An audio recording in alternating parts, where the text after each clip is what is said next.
Thank you all so much for joining us today. This is a very exciting new thing for us to do and for the National Kidney Foundation. So we're excited to have this opportunity. I believe the majority of people in the room work with people in the community who have kidney disease, which is very exciting for us. So we have an interesting program outlined for you all today. First, we're going to be hearing from Tim Mercer. Tim Mercer is the chief of the Division of Global Health at Dell Medical School here in Austin, at UT Austin. He is an associate professor in the Department of Population Health and Internal Medicine. He is also the inaugural holder of the JP's Peace, Love, and Happiness Family Foundation Endowed Chair in the Department of Population Health. He's a primary care physician, and he works for the Healthcare for the Homeless program with Community Care here in Austin, which is Austin's largest federally qualified health center. He does quite a bit of work for some of our most vulnerable populations in Austin. So excited to hear him speak today. Thank you.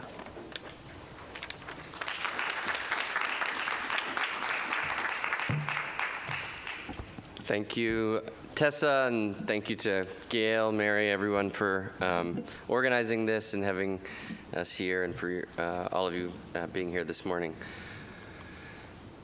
So my part of the talk is titled Community Health Workers' Role in Chronic Disease Care, Global Evidence. So I thought I'd actually just sort of start at a very high level before we get into, I think, what many of you are really here for, to hear from the boots on the ground work that my colleagues are doing. But just to sort of set the stage that there is really a robust evidence base for community health workers to help improve chronic disease health outcomes. And a lot of that evidence was generated outside the United States and has been quite longstanding and continues to this day. So this is my funding, but no conflict of interest related to this talk specifically. So learning objectives today is, one, to understand fundamental health system challenges that community health workers are poised to help address, particularly as it relates to chronic disease and chronic kidney disease. And then, two, to discuss the evidence for community health workers in chronic disease care from a global perspective. So these next few slides I don't think are going to be foreign to any of you, but just to articulate some of the particular challenges in our health system that I think community health workers are really poised to address. So number one, our care system is extremely siloed and fragmented. I'm a primary care physician, see patients with complex chronic disease, chronic kidney disease, diabetes, hypertension, heart disease, mental health disorders, substance use disorders, who have a variety of social needs, whether that's housing instability or food insecurity. And to address all those needs, they have to run here, there, and everywhere, all over town, to get them met to this specialist or that specialist, between the hospital and the clinic, the social service providers. And we don't really help them that much because we all have our own information systems that don't talk to each other. We don't share information. It's hard to coordinate and communicate. And really the burden of that falls on our patients. Second, if you think about it, the healthcare system is extremely passive and reactive. I mean, largely designed around me as a physician, rather than designed around the patient. And I say it's designed around me because if you think about how healthcare is structured, we sit in our clinics or hospitals and wait for sick people to come to us largely, and they have to make an appointment, and they can't be late, and they should register in the portal ahead of time, and jump through all the hoops and fill out the forms, and potentially pay a fee or get discharged from the clinic if they don't meet all those obligations. So again, a tremendous burden we put on our patients to come to us, not to mention that the reactive portion, sometimes they're coming for wellness visits or chronic disease checkups, but a lot of times it's reactive and they're coming when they're sick rather than preventative or ongoing maintenance. And then lastly, relatedly, but a slightly separate concept, healthcare is very provider and facility centric. And so healthcare is really anchored in healthcare facilities. It's anchored in clinics and hospitals. This is very old data from the 60s and then was updated in the early 2000s in the New England Journal. If you take 1,000 people in a community, only 800 of them report symptoms. Just over 113, come into a primary care physician's office. You trickle that down, less than one is hospitalized in an academic medical center, where Tessa and I work. So if we're really wanting to move the needle on population health, whether that's related to chronic kidney disease or whatever, we need to get out of our clinics and hospitals and start addressing these issues in the communities where people are. And so there's many ways to do this. At Dell Medical School, where I work, we've really embraced this concept, and we've sort of coined this term called the healthscape, thinking about health anchored in life rather than anchored in the clinic. And so in addition to our clinical and research and education missions, which are the typical sort of missions of a medical school, we have built this sort of quote-unquote fourth pillar or fourth mission around the healthscape that supports innovation, addressing the drivers of health that impact people's lives outside the clinic in the landscape of life. And so where people live, work, play, worship, that's where health happens. That's where people live. That's where people are accessible. And we need to be thinking about anchoring health and health interventions in that space, which I think is a very, what many of you do every day as community health workers, and so we're a little late to the game in academic medicine, cluing into this, but really trying to embrace this concept. And so, community health workers, given these challenges and these gaps, can really serve as an antidote to our siloed and fragmented health system, an antidote to our passive, reactive, provider-centric health system, respond to critical health workforce shortages, extend health promotion and health care into the community, sort of anchored in life. We know CHWs are nimble, flexible, diverse. They have that inherent trust they can build with patients and communities to help bridge the equity gap.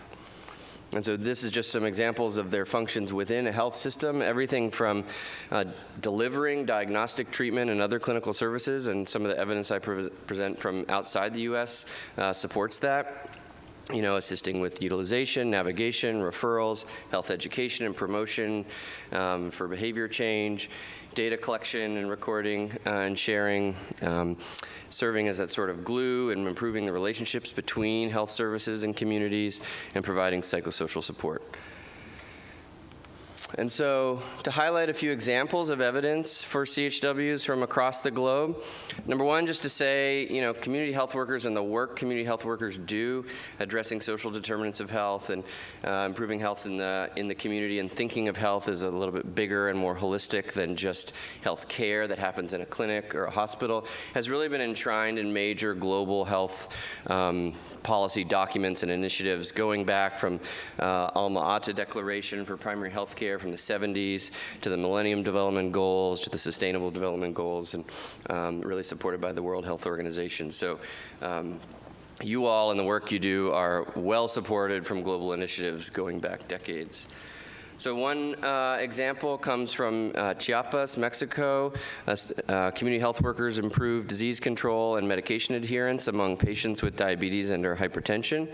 And so what they did, they used what's called a step wedge design, which is basically you roll out an intervention at different time points. So then you can use when the time period before, when the intervention hadn't been rolled out, can sort of serve as your control, but everyone over time sort of fairly gets the intervention rather than a randomized controlled trial, when the control group may sort of quote unquote miss out on the intervention. So especially things that you have a high degree of likelihood that you think will work.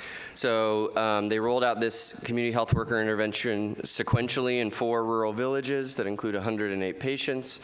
The community health workers promoted medication adherence and retention and care for diabetes and hypertension, reinforced basic disease education, provided psychosocial support. The CHWs were trained 4 days a week for a month, and then had monthly refresher courses and meetings with clinic physicians. Worked longitudinally with about 4 to 8 patients, and began with weekly home visits, and then they would adjust as needed. And basically showed a twofold increase in the odds of disease control in those patients who are getting the intervention from community health workers. So that's both diabetes and hypertension control, and increased adherence assessed in the patients who are working with community health workers. So effective in disease control and medication adherence at the village level in rural Mexico. Moving to Iran, a part of their primary healthcare workforce, Bavar's workers, are community health workers, and this was a trial looking at the effectiveness of diabetes and hypertension, again, in rural Iran. Excuse me, not a trial, an observational study. So the Bavar system uses community health workers to provide primary health care in rural Iran. CHWs have at least primary school education and then undergo 2 years of classroom and practical training. The CHWs would identify high-risk groups, refer to physicians for testing, do some recording of diagnosis, treatment, lifestyle advice, appointment dates, follow up with patients monthly, monitoring adherence, facilitating the referrals, checking for symptoms, complications, referring as needed. This is done in the village and home level. And it really looked to assess the relationship of regional, so really population health level outcomes, regional diabetes and hypertension control to community health worker density. So looking at across the country where there were more villages or regions where there were more community health workers, did that correlate with better diabetes and hypertension control at the population level? And it did. Each additional community health worker per 1,000 adults was associated with significant reductions in blood sugar in patients with diabetes and blood pressure. Next, moving on to mental health. So this is actually a systematic review, so looking at high-quality evidence studies from all across the world. There's been work done in multiple countries, a major trial in Uganda, and several others. So this is really looking at the totality of the evidence for community health workers globally to address mental health. Included 38 trials, 25 of them were in low and middle income countries, and 18 of those were randomized controlled trials. It included depression, trauma, anxiety, substance use, child behavior disorders, and autism, so a wide variety of mental health conditions. And the community health worker roles included therapy, outreach and care, linkage, case management. Importantly, in 31 of 38 trials, community health workers served as the sole provider of the mental health intervention. Others use step or co-therapy. And this is really, I think beyond and pushing the boundaries of what we're doing here in the United States. These are community health workers directly providing these evidence-based interventions.